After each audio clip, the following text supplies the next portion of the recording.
FC banqueroute.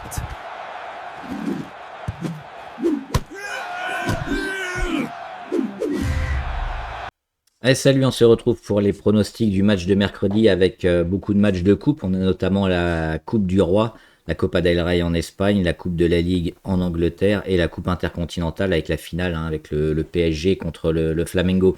On va commencer avec la Coupe du Roi avec des matchs assez déséquilibrés parce que l'Atlético Madrid, on le voit, se déplace aux Baléares. Et les Baléares, c'est un club de Segunda Division RFEF, donc c'est l'équivalent de je crois que c'est la quatrième division en Espagne, donc c'est vraiment faible, même si c'est une équipe qui tourne plutôt bien. Il y a un écart de classe assez énorme, donc on pariera sur l'Atlético Madrid. Idem pour le Real Madrid, qui se déplace à Talavera de la Reina. Et on voit qu'ils sont classés aussi. Alors, Primera Division, RFEF, donc c'est l'équivalent de la troisième division, il me semble, en Espagne. Donc là aussi, un écart assez important. Ça va permettre aux joueurs du Real de faire tourner. Et ils ont beaucoup de bons joueurs qui jouent pas tout le temps. Et l'écart devrait être important sur ce match. Donc, deux matchs en Espagne. On a également les quarts de finale en Coupe de la Ligue avec Manchester Brentford et Newcastle United. Et là, c'est l'inverse, c'est plutôt les gros qui reçoivent. Alors, il n'y a pas d'écart de division, mais il y a un écart au classement important. On va voir Manchester-Brentford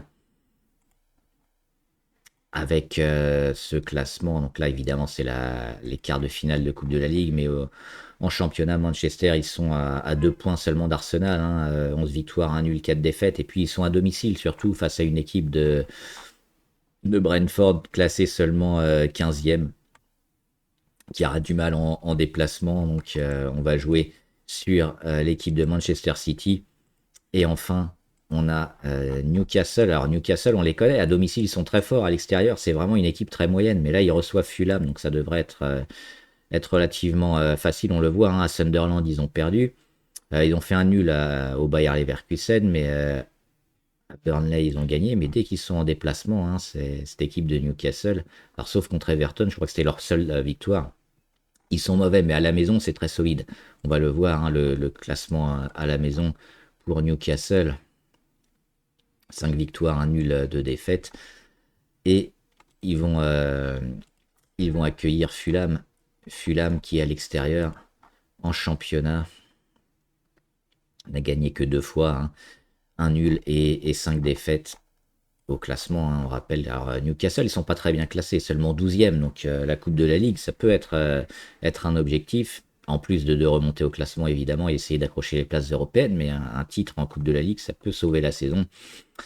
Et cette équipe de Fulham, finalement, assez proche.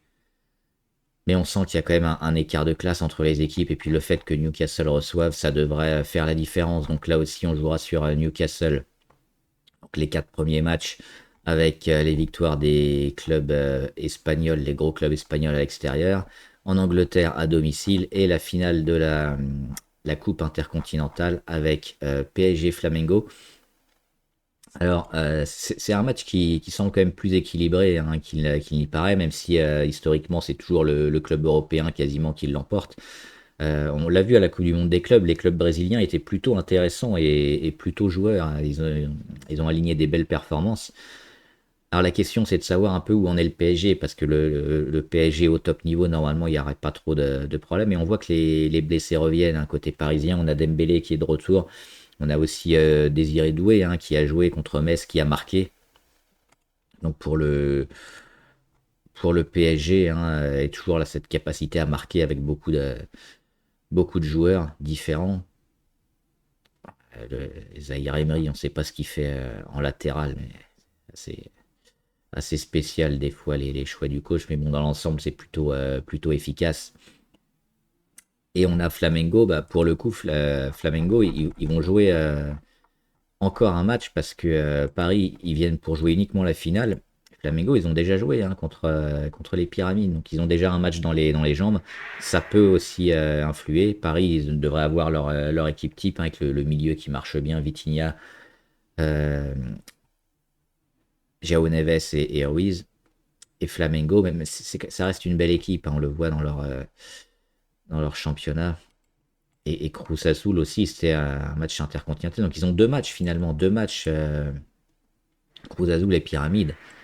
Faut remonter au dernier match ici pour voir un match de championnat.